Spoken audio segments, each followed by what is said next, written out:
As Trump doubles down on pressure and threats, has his Iran gamble just turned deadlier by elevating a war boss in Tehran who openly hates deals and seems far more comfortable with confrontation than compromise?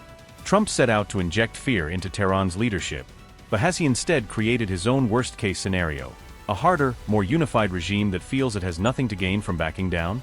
With one of Iran's most wanted hardliners now said to be calling key shots, is Washington discovering that decapitating old commanders can sometimes empower even more uncompromising figures? And as a shadowy general named Ahmad Vahidi rises into the spotlight, is a man long linked to Iran's most controversial operations now effectively seizing the war lever inside Tehran? If the system is rallying around Vahidi instead of moderates, is Trump now staring at the scenario he dreaded most? An Iran that answers pressure not with concessions, but with a harder line on every front? As war talks hang by a fragile thread, a previously lower profile but powerful general is now rising in Tehran, reshaping how Iran thinks about both the battlefield and the negotiating table. A new report says a hardline IRGC general has stepped into a central role in shaping Iran's war strategy, giving the military's most uncompromising voices more influence over political decisions. Brigadier General Ahmad Vahidi is reported to have taken over key responsibilities after Mohammad Pakpour was killed on February 28, the first day of U.S. Israeli strikes on Iran. Pakpour's death in those opening attacks created a sudden vacuum in the command structure, and Vahidi appears to be the man who stepped forward to fill it. The report describes Vahidi as one of the fiercest opponents of any compromise with Washington, a figure who sees U.S. pressure as something to be resisted, not bargained with. He is now said to be helping craft Tehran's next moves in war-related talks, ensuring that military red lines strongly shape the diplomatic playbook. Analysts quoted in the piece argue that Vahidi is even more radical than Pakpour, pushing for a tougher stance in both rhetoric and response options.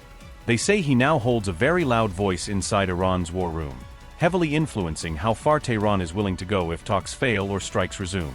All of this comes as reports suggest that the U.S.-Israeli attempts to weaken Iran's security apparatus have not produced moderates, but rather hardened those who remain. Instead of softening, Iran is reported to have toughened both its military posture and diplomatic demands under Vahidi's influence, narrowing the space for any easy deal.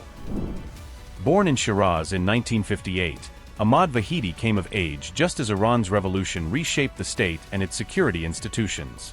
He joined the post-revolution establishment in 1979, embedding himself early in the new power structure that replaced the Shah's order. Vahidi studied electronics and industrial engineering, giving him a technical background that later fed into his roles in intelligence and defense. By 1981, he had been appointed a deputy intelligence chief, placing him close to some of the Islamic Republic's most sensitive operations. He went on to become the first commander of the IRGC's Quds Force, the unit tasked with overseeing many of Iran's foreign militant networks. Over the years, he has also served as defense minister and interior minister, rotating through some of the most powerful civilian security posts in the system. Vahidi is wanted by Interpol over his alleged role in the 1994 bombing of a Jewish community center in Argentina, a case he denies but which still shadows his name internationally. In 2022, the U.S. Treasury sanctioned him over his role in cracking down on protests, further deepening his status as a hardline figure in Western eyes. Ahmad Vahidi is widely known as a fierce opponent of compromise with Washington. Vahidi is also seen as someone deeply committed to the core ideology of Iran's Islamic Revolution. Analyst Danny Citrinowicz has described Vahidi as both very dominant and radical, someone who tends to push for assertive, risk-accepting options. He says Vahidi appears to believe Iran should resume war if talks fail again, rather than lingering in a limbo of half measures and partial ceasefires. On May 21, Vahidi publicly warned that Iran's next response would transcend every border, hinting that future retaliation might not stay confined to the current fronts.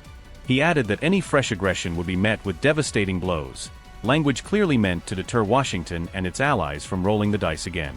Reports suggest he has consistently backed hardline policies throughout the war period, pushing against concessions and arguing for maintaining pressure on U.S. forces and partners. Analysts say his influence has grown as the conflict entered its most dangerous phase, with leaders turning more to security men when the risk of miscalculation is highest. This as President Donald Trump said he has instructed the negotiators not to rush into a deal with Iran since time is on our side, adding that the U.S. blockade in the Strait of Hormuz will remain in full force and effect until an agreement is reached, certified, and signed. An advisor to Mojtaba Khamenei has claimed that accepting Iran's control over the Strait of Hormuz would be the least costly option for the United States, arguing that Tehran's management of the critical choke point is aimed at ensuring regional security and preventing foreign military escalation. Yet, on May 24th, top diplomat Marco Rubio hinted that good news may still be near in the talks, suggesting that even with Vahidi in the room, the diplomatic track is not completely dead. On the Iran situation, there'll be, I believe, maybe more news coming out a little bit later today on this topic, and I'll leave it to the president to make further announcements on it. Suffice it to say that some progress has been made, significant progress, although not final progress has been made. Ultimately, I remind everybody, I think this ties into the second question that was asked with relations to it. What is the goal here? The goal here ultimately, the ultimate goal is that Iran can never have a nuclear weapon.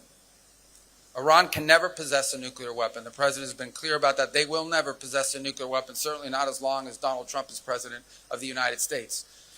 Related to that is this issue of the straits. Okay, this is an international waterway. They don't own it. It's an international waterway, and what they are doing now is basically they are threatening to destroy commercial vessels using an international waterway.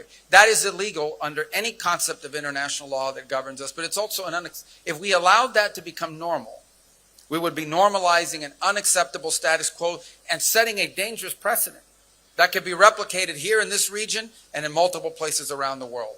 So the desire the president has, his preference, is to find a diplomatic way that these problems can be solved. That's always the president's preference. He would much rather have me and the Department of State solve this problem than the Department of War having to solve this problem. But the problem is going to be solved one way or the other. So we've made some progress over the last 48 hours working with our partners in the Gulf region on an outline that could ultimately, if it succeeds, leave us not just with a completely open straits, and I mean open straits without tolls, and with addressing some of the key things that underpin what has been Iran's nuclear weapons ambitions in the past.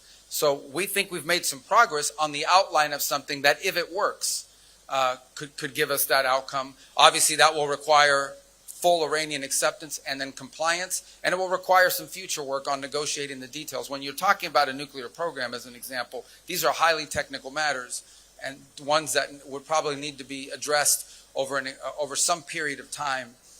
On the issue of benefits that they could get from it and whatever domestic criticisms there may be, I don't think anyone's been tougher on the Iranian nuclear ambition than President Trump. Understand, okay? Again, I don't know what some of these individual comments have been from different sectors of our politics in the United States, but I will say this. There is no one who has been stronger on this issue than President Trump. Okay. Multiple political leaders, multiple presidents of the United States have all said the same thing. Iran cannot have a nuclear weapon. The only one who's tried to do anything and has actually done anything about it in a real way has been President Trump. So his commitment to that principle that they'll never have a nuclear weapon shouldn't be questioned by anybody. And the idea that somehow this president, given everything he's already proven he's willing to do, is going to somehow agree to a deal that ultimately winds up putting Iran in a stronger position when it comes to nuclear ambitions is absurd. That's just not going to happen.